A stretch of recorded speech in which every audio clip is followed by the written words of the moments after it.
with Jonathan Majors, he has lost so much. Now, again, unpopular opinion, I don't know if he should have lost his movie deal and been dropped from this and dropped from that. I understand that he has charges. Melanie P. Talk to him. Scary with Melanie P. That's scary with Melanie P. Welcome to another episode of the That's Scary with Melanie P podcast. You know, like we always do at the beginning of each show, make sure you pause and hit the subscribe button. Listen, we are coming to you today with just a fun little episode with the shits and the giggles like we always do. You know, I start every episode most of the time with the mental health check-in. Mental health is going really, really good. I don't think I'm going to have a full-blown normal podcast, like a weekly Thursday at noon podcast drop this week. So don't get mad at me, but I want you to make sure that you are subscribed to the Instagram, but I have been spitting out these YouTube videos because it's just fun. I like to have a conversation. I like to try to just have a good conversation. And speaking of conversations, there has been a lot of conversation about my, one of my most recent videos referencing baby mamas. And so in that video, I spoke about just hilarious. Okay. And I got a lot of interesting comments in the comment section. That video was at 2,000 with 100 comments, I believe. And I just wanted to kind of do a little bit of, conversation about that. So a lot of people came at me in the comments and it was saying that, oh, I'm beating Just Hilarious down. I don't know why I'm talking about Just Hilarious, blah, blah, blah. Now, I would say about 60% of the comments were in favor of what I was saying. And I don't care if they are or they're not, because everybody's entitled to their opinion. But I think that a lot of people kind of use that as an opportunity just to kind of attack, you know what I'm saying? And so I made sure in the video that I explained that, this video really has nothing to do specifically with Just Hilarious. It's just when I saw that post, it really triggered something in me. And I feel like no one should be against wanting to do things in a healthy manner, right? But I really wanted to kind of point that out there. I got a lot of weird comments from a lot of weirdos. But it was just really weird. Again, I would never put a Black woman down. I only want to uplift and bridge us together. And I feel like, again, people kind of was using that as an opportunity to kind of attack, which that's not what I was trying to do. I just want us to be a society full of wives and not a society full of baby mamas. And a lot of people in the comments were saying how this one particular comment that stood out to me is that she agreed with what I was saying and that she truly does not want to be a baby mama, but she feels like because she's 43 and she's a Black woman that marriage just will never happen for her. And I don't want to hear that. I hate to hear it. If you want marriage, then go for marriage. If you don't. But understand that when you look at the statistics, when you look at just our community as a whole, there are a lot of broken homes. There are a lot of children that aren't being raised in two-parent homes. And there's a lot of women who went into a relationship under the impression that they were going to have a family and have, a husband and all these things, and it didn't pan out that way. So the main meat of the conversation was be intentional about who you're having children with, do the work, go through the phases, and make sure that if you're deciding to have a child with somebody, you know them very well. You've known them for, I would hope, more than a year, to each his own. And just make sure that this is someone that you want to be with and raise a family with, not just have a baby with. And that's just my opinion. So you don't have to agree. It is what it is, but you are going to be respectful up in my comments, period. Then I had another video that dropped that was talking about Love is Blind with my girl Paige. So make sure you tune into both of those videos. But I also had some weird comments in that video, and people were like, why are you coming for Chelsea's looks, blah, blah, blah. understand that Chelsea came for her looks. Okay, Chelsea came for her looks when she said that she looked like Megan Fox. We all have to understand, just like how I understand that, this is a free world with free speech, and the same way that people are putting stuff in my comments, it is what it is. I can delete it if I want to. It is what it is.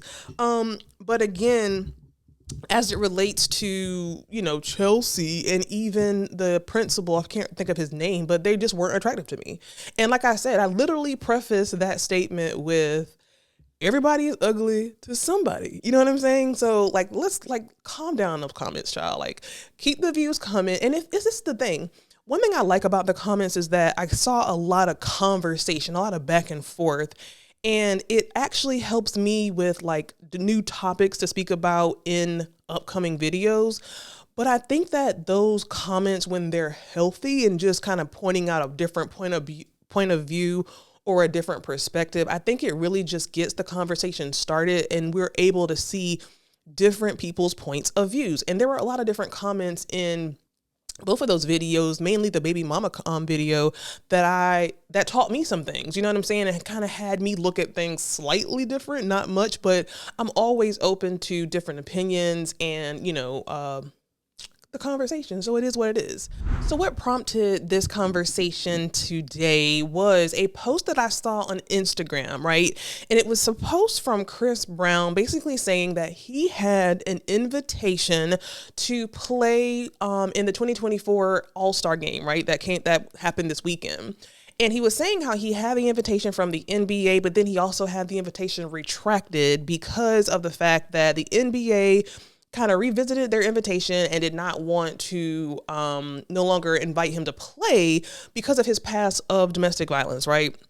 So they also invited him to sit front row, but they didn't want him to play. And it really, really, really upset me. And again, unpopular opinion, but I'm Googling now, what year did Chris Brown have a domestic violence charge? Oh my God. So this was back in 2009. So back in 2009, we all know that Chris Brown and Rihanna had a altercation where Chris Brown had charges come up against him because of domestic violence issues surrounding and regarding Rihanna. This was back in 2009. It is 2024. And I have a really big problem with the fact that he is still being penalized and punished for something that happened back in 2009. And for me, the whole thing that Rihanna has moved past this, she welcomes Chris Brown. They have, interacted. They even have made music together, I believe, since 2009. She's over it. He's over it. It is wrong. Let me, because I know the comment vultures are going to be in the comments. It is wrong. It was 100% wrong. It is 100% wrong. It is 100% wrong. Okay, we got it out of the way. But that was back in 2009 when he was arrested for physically assaulting his then girlfriend, Rihanna. Okay, there should be no reason why we are still penalizing this black man all these years later. And I understand that Chris Brown has had incidents after that fact. He had incidents with, I believe, Karrueche. He had incidents on Good Morning America. We understand it. But at the same token, I feel like the years have gone by. The victim that they're speaking of is over it. They have worked together. And I feel like the punishment needs to stop. The punishment truly needs to stop.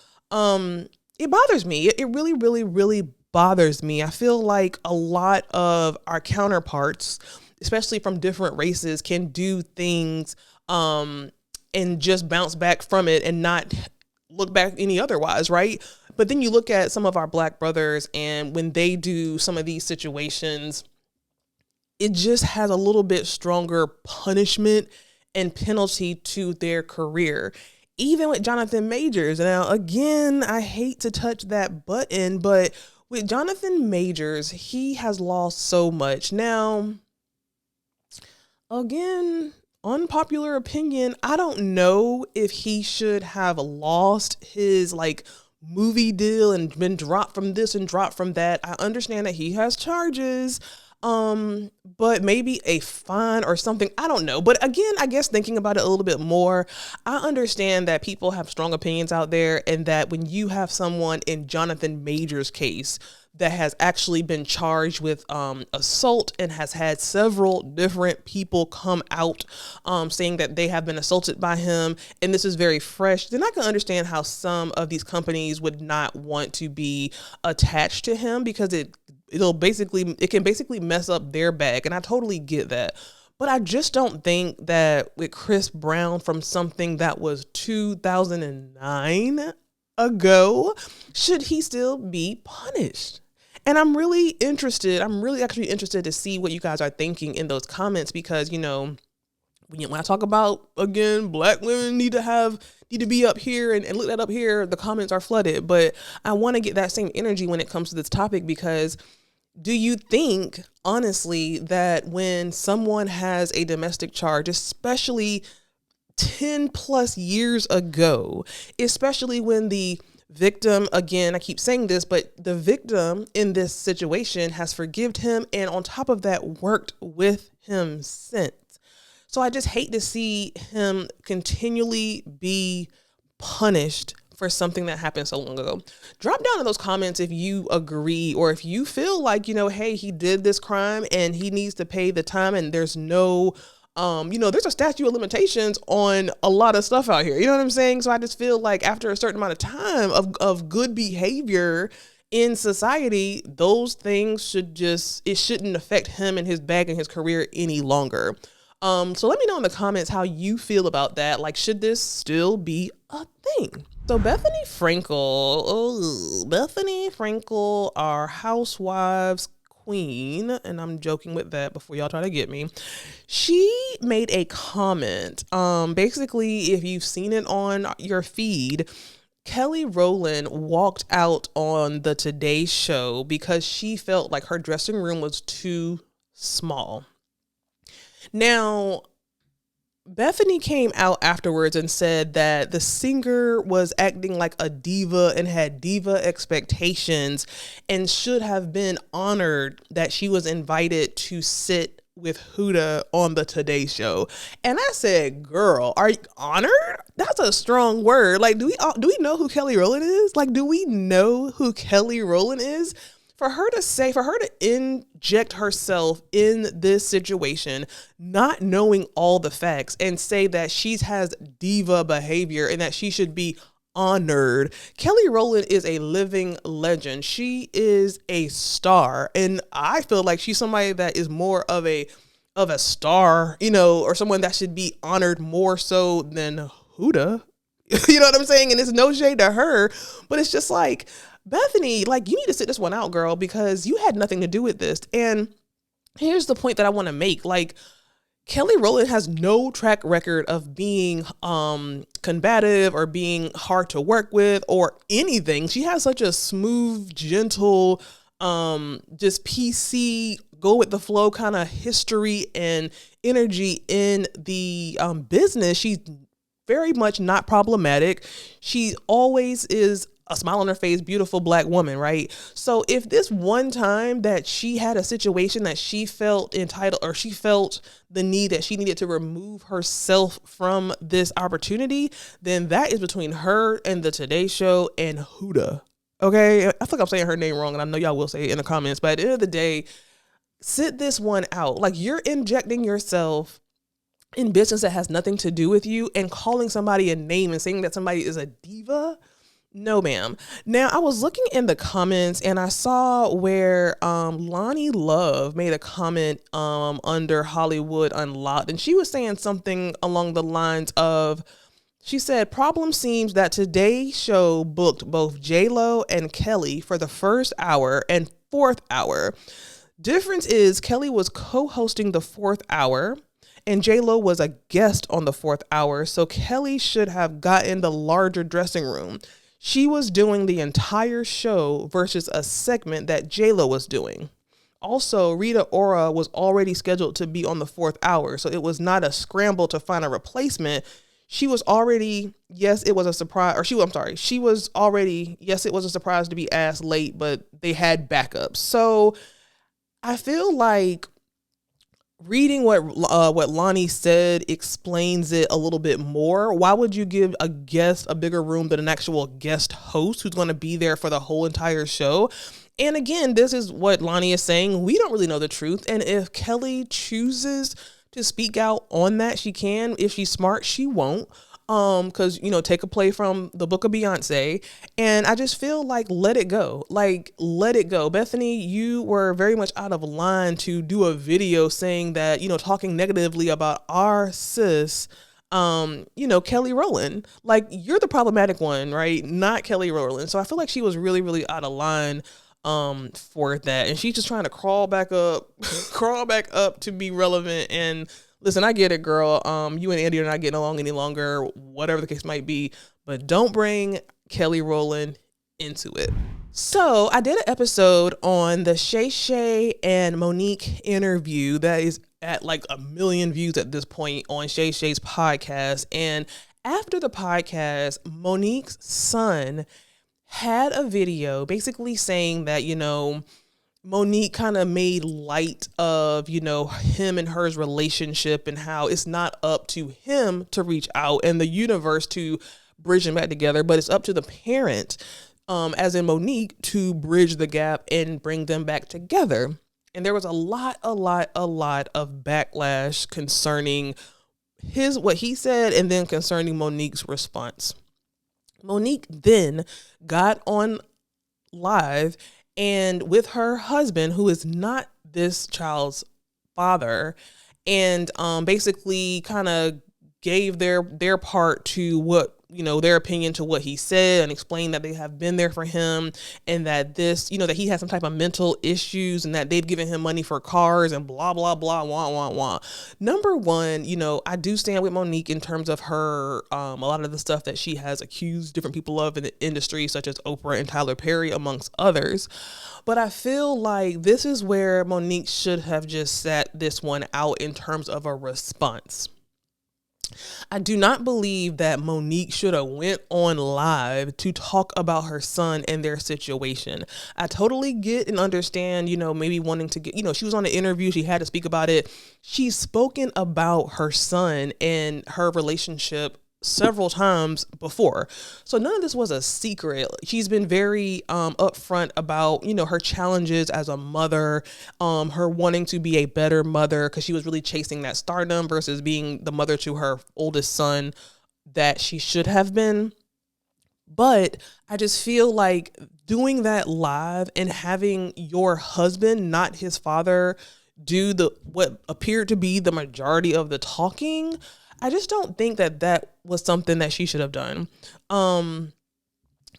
Also, I feel like it's kind of a double standard because a lot of men do the same thing and there's no issues with it. Like a lot of men, put their work before their children. A lot of men are not involved in their children's lives. A lot of celebrities are not involved in their children's lives, celebrities or regular Joe, but it's very common for a man to, chase his dreams and put work before his children.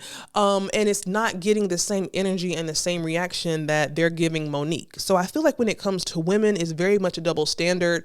And I can kind of get it because a mother is something, I get it and I don't get it. A parent is a parent. A parent is a parent.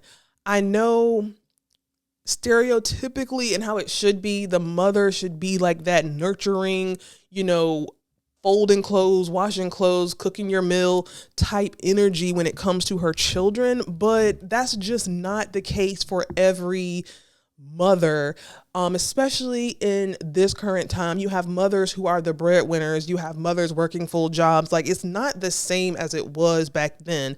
So I feel like you can't have women working full-time jobs, elevating when it comes to like progressing in terms of, they're no longer just housewives. They are full businesswomen, business leaders, movie stars, all types of things, breadwinners.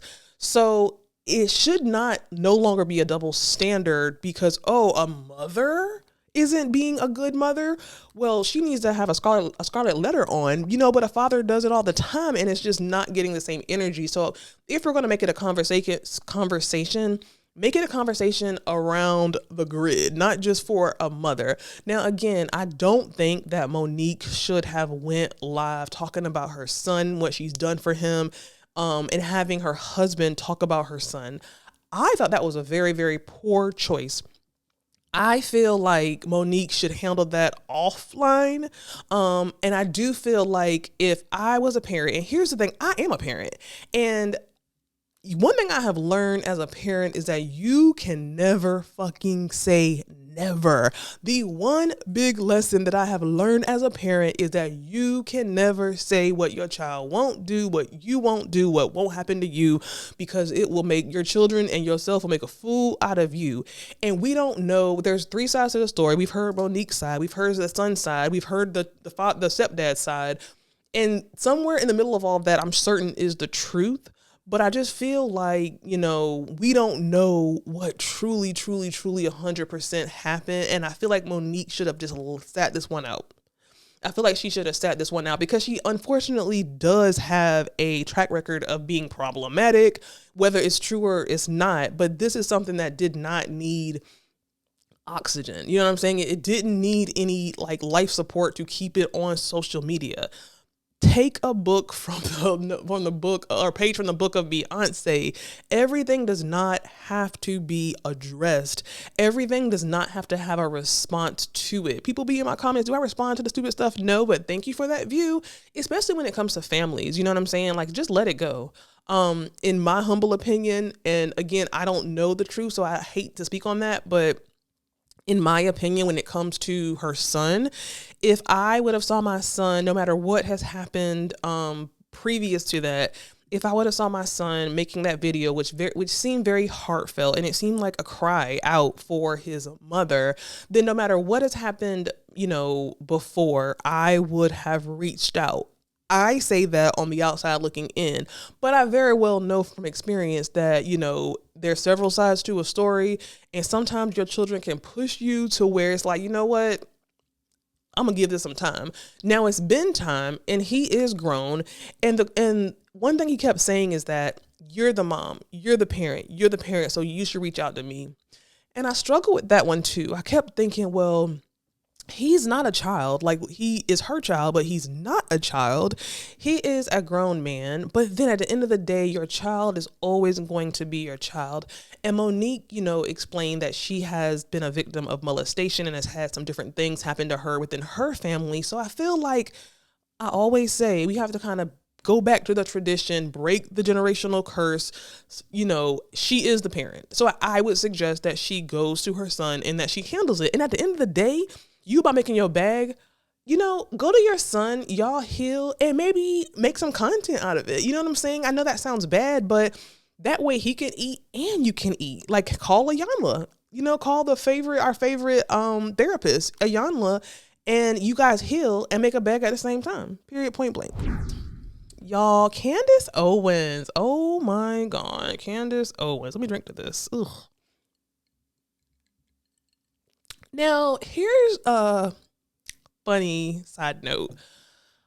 A couple of videos ago, back at the end of 2023, I did a segment on my podcast talking about Candace Owens. I forgot what sparked it, but I said a lot of things that at the time I felt might have been too harsh and too strong and too maybe inappropriate to put out on my platform regarding Candace Owens. So I deleted that segment. I deleted pieces of that segment, right?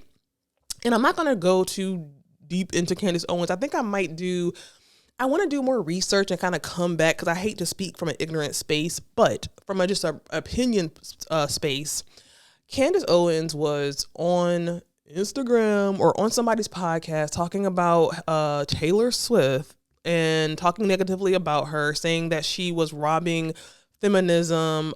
She was the most toxic feminist that has ever existed. And while I don't really care about, defending Taylor Swift, and that's not what I'm doing, it's just here goes Candace again.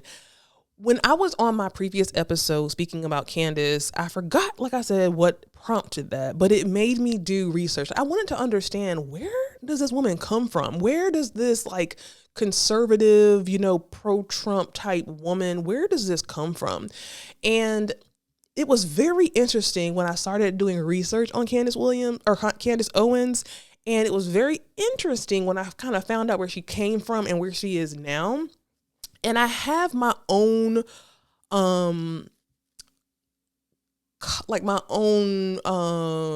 hypothesis of her situation. I am not a therapist. I am not a doctor, but here's what I think. So when you Google Candace Owens, you will find that she, when she was very young, was a victim of a racial slur back in her high school, to the point where her and her parents had to involve the NAACP to act on her behalf. I think another student might have written a racial slur about her or something. Google it for yourself. It's everywhere.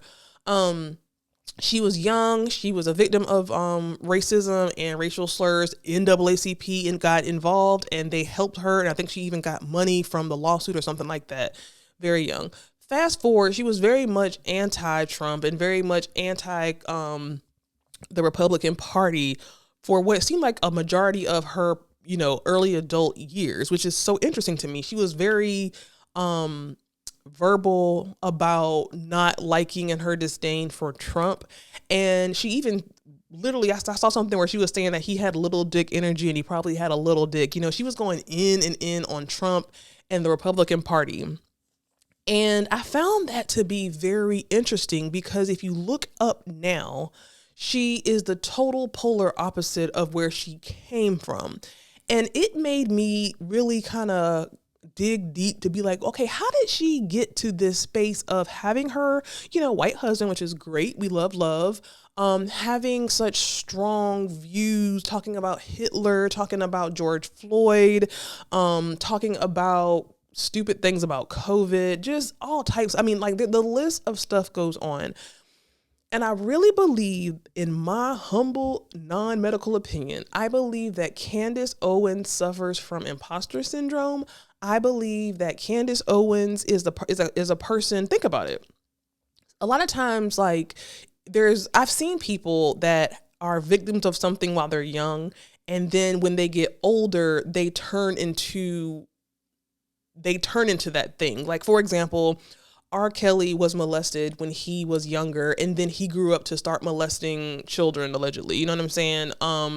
People who have been victims sometimes turn into the predators whenever they get older. And I don't know the science behind that or the psychology, but I feel like this is the same case when it comes to Candace.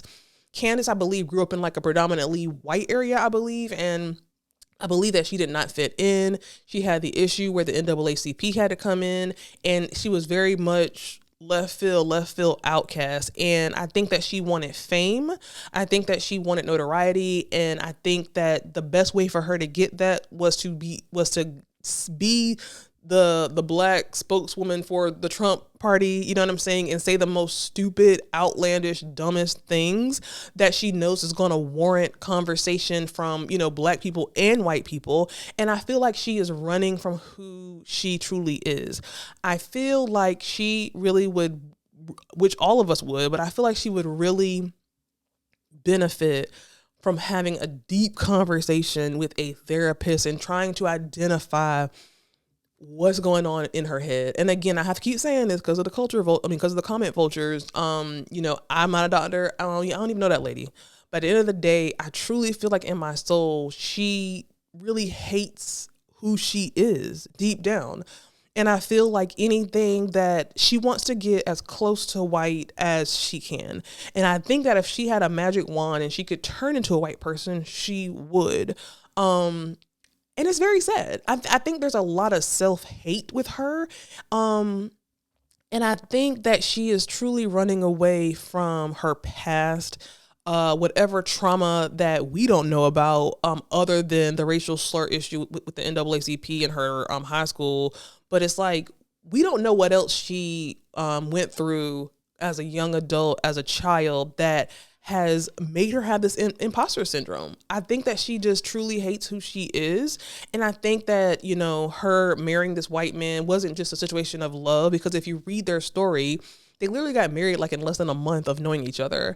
And again, nothing wrong with that, but I feel like she was excited to be chosen by this white man who also have strong conservative views. And they could be conservative together. And listen, I don't care. Listen, I'm not here about no political stuff. I don't try that stuff.